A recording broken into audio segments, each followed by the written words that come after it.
Hey you guys, Chris Texera here. Just wanted to give you a special look at some of the analytics that I use for Catan. I use Salesforce. Um, I'm a Salesforce administrator. It's one of the things I do. I actually just import all of the stats from the games that I play into Salesforce so I can get a nice view. And I think this is nice if you're trying to get better, to kind of record your games and see how you're doing, right? So here you'll see, we've won half our games, 50 games total, 125 of them, 14 in second, six in third, and then five in fourth place. See our average score. In this case, it's our different positions by where we started for second, third, or fourth position. And then even here we have games with the Army, the Road, both or neither. So we had 20 with neither and 8 with both the Army and the Road. Our average score has been 8. Average rounds has been 61. We've only had 1 point average elo increase over these 50 games. Um, and I think that's very interesting too. We can even look here. I find like stats like this very interesting, where you kind of see the general stats of our averages. If you look at this on the surface, there's actually not a very large difference between our first and second place games. And one of the things we want to do is try to figure out how we can get more of these second place finishes in the first place, right? You'll see here, these are the game by game stats, all 50 games. The ones at the top, these are all 10 points or 11 points in this case. These are all of our wins. This lighter blue is second place. This little line down here, this basically shows where our starting position was, right? So it's pretty neat. You can see how we finished in our 50 games. We certainly did better in the second half. We had a lot more wins, a lot more second place finishes as well. This is also an interesting stat. This is the ELO changes. One of the things I noticed was, and I complained about this during numerous times, even when I finished in second place, we would still get all of these negative ELO changes. In fact, we actually wound up having a net negative in second place for ELO score, despite actually scoring relatively well. So that was a bit frustrating that the only way we could get up was really in first place. And then when we did finish here second or third or fourth, it really killed us, which is really kind of frustrating. So certainly that stuff's pretty interesting. Here you can see our average elo score over the course of the games based on when we finished our ranks. You'll see stuff like this, right, where it kind of goes down even though we're finishing in second 3 straight or 4 straight times. It could be a little frustrating. We kind of topped off at 1271 elo and we bottomed at 1216, and we're currently on our way back up, which is nice. I like to get into the 13s. I do think it's a little harder in the current state just because there is no tiered rankings. So, if you lose, man, it really hits you, right? So, like you'll see right here, went all the way from 1254 to 1224 in 2 games, which is a little crazy. Here you're just gonna see like our number of roads. Doesn't tell you too much. Number of cities. I found this was very interesting. Our first place games, you'll see that's the only time we really built 3 cities, so that's definitely a factor for us winning. And obviously, in fourth place games, usually there's not a lot of cities going on. There was one rare exception here. We had 2. These are all things to help us try to win the game. In this case, you'll see first place. We had a good mix of both or one or the other. We only had one game where we actually finished in first place with neither thing, which is kind of interesting. So usually that's pretty important. Our average rounds, you'll see we had a 92 round game, by far our largest, where we finished in first, and our fastest was like 16. But some of this is because of quitters as well. These are the amount of cards remaining. Usually, most of our games, it probably averages about 15 cards taken. I do tend to win the ones where there are fewer cards, which is interesting. Then this is just showing you the games with victory points, where we draw a victory point card. Again, kind of shows you some cool stuff. Number of times robbed. Some very interesting stats in this. We'll kind of get into this a little bit more, since I do have some kind of cool takeaways from all these numbers.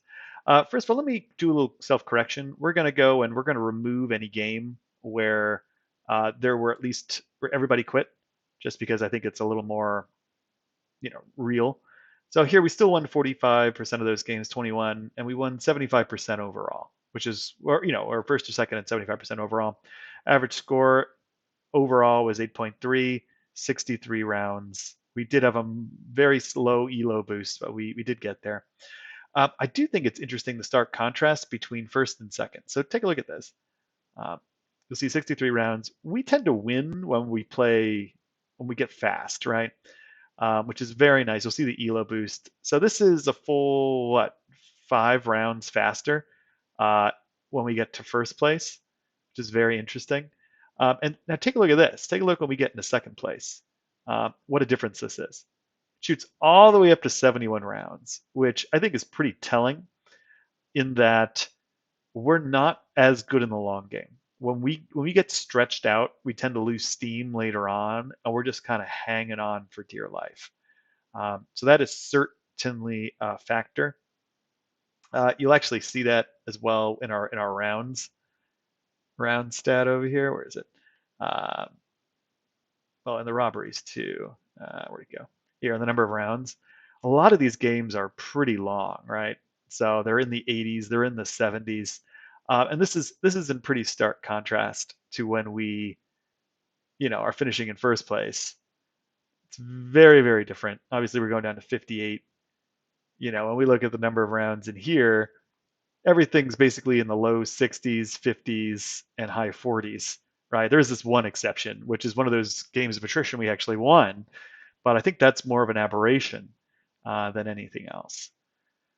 One of the other key findings, other than obviously, uh, building cities, obviously that's important. Take a look at this when we kind of level set everything. When we take away those games where everybody quit, you'll see that the key difference to a first and second. There's a couple of really interesting things that I noticed.